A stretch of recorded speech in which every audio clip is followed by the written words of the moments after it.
C'est dans la matinée de ce mardi 2 novembre 2021, aux environs de 4 heures du matin, qu'un présumé voleur s'est introduit dans la concession de Mohamed Bakayoko, informaticien de profession. Après affrontement, mort s'ensuivit, comme vous pouvez le constater sur ces images. Le présumé coupable revient sur les faits. J'ai aperçu un corps étranger dans ma maison et après avoir pris mon téléphone, il était prêt à fouiller la tête du lit et c'est là-bas que je l'ai aperçu. Et il voulait tenter de s'enfuir et c'est là qu'on a commencé à se bagarrer dans la maison avant de terminer dehors. Et c'est là qu'il a succombé. Et là, j'ai même eu des blessures, il a essayé de me mordre partout et là je ne me suis pas laissé faire et ça n'a pas marché pour lui. Ils étaient deux et lorsque l'autre là, on se bagarrait, il demandait à l'autre d'envoyer l'arme. Est-ce que vous voyez?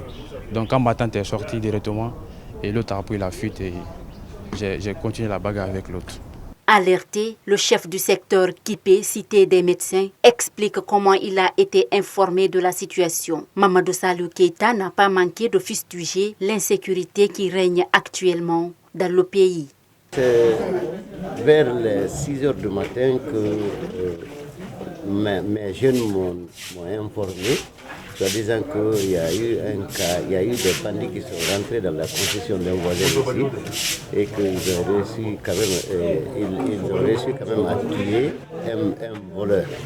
Donc l'autre est en cabane. Je me suis levé, je me suis mis à leur disposition pour venir m'enquérir la réalité et afin que je puisse informer mon hiérarchie. Alors là, on est inquiet dans le quartier. Il faut l'assistance de l'autorité compétente pour la sécurité des citoyens, sinon c'est grave. Une situation que trouve alarmante le responsable de la police technique. Le colonel Mohamed Ndiaye condamne la mort d'hommes. Plusieurs fois, nous avons lancé l'appel aux habitants de la ville spéciale de Conakry quand vous avez intercepté un individu inconnu dans votre cour, essayez d'alerter les services les plus compétents. À défaut, il y a les numéros verts, numéro 100 de CNRDD. Ils ont mis à la disposition de tout le monde, informer ces services largement qui viennent au secours. Mais n'essayez pas de vous rendre justice. Je ne dis pas que le voleur a un droit, mais la mort d'homme, on ne va pas laisser pour compte. On doit investiguer pour savoir dans quelles circonstances il a trouvé la mort.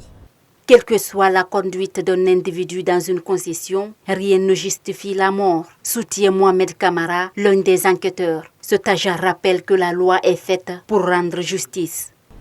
Nous assistons aujourd'hui à une scène déplorable. Mais quelle que soit la conduite d'un individu dans votre concession, rien ne justifie la mort. Référez-vous toujours.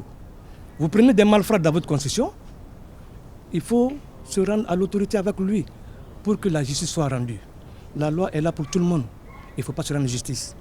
Donc de façon résumée, sans désemparer, nous allons continuer les investigations et puis remonter les informations à la hiérarchie.